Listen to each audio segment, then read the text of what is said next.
can see you from behind.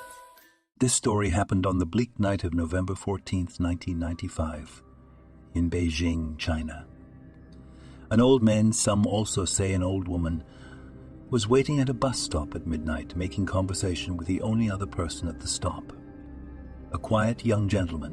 When the midnight bus 375, the last bus for Route 375 from the Yuan, Minghuan bus terminus, finally came, they both boarded it. The old man took a seat near the front of the bus, while the young man took a seat near the front of the bus, while the young man sat a couple of rows behind him. There were no other passengers along with them except for the driver and a female ticket collector. After a while, the driver spotted two shadows by the side of the road, waving at the bus. He stopped, and when the doors opened, three people got on. Two men who were supporting a third man between them, holding him up by his shoulders. The man in the middle looked disheveled, and his head was bowed so that nobody could see his face. There was a dismal, calm atmosphere inside the bus. Shortly after that, the old man picked a fight with the young man under some silly pretense of stealing his wallet. The altercation escalated, and the bus driver forced them both off the bus.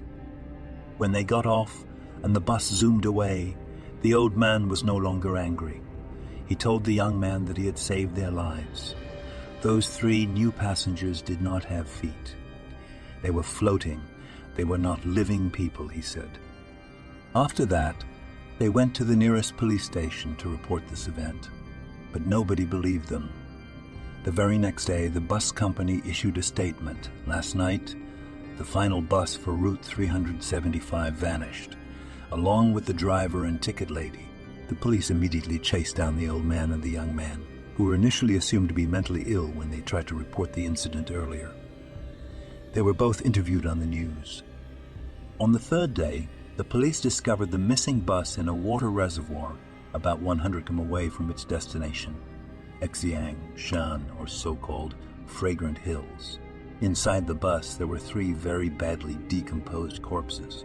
The mysteries surrounding this finding included the fact that the bus did not have enough petrol for it to keep going that far after a whole day's worth of travel, the discovery that the petrol tank was filled with fresh blood instead of petrol, the fact that the corpses found were too decomposed for just 48 hours. Even if it was summer, the process of decomposition would not be this quick. An autopsy confirmed that there has been no intentional meddling with the bodies. The fact that, even after the police went through all the security cameras set up around the various entrances to the reservoir, they found nothing out of ordinary. To this day, it remains an unsolved mystery.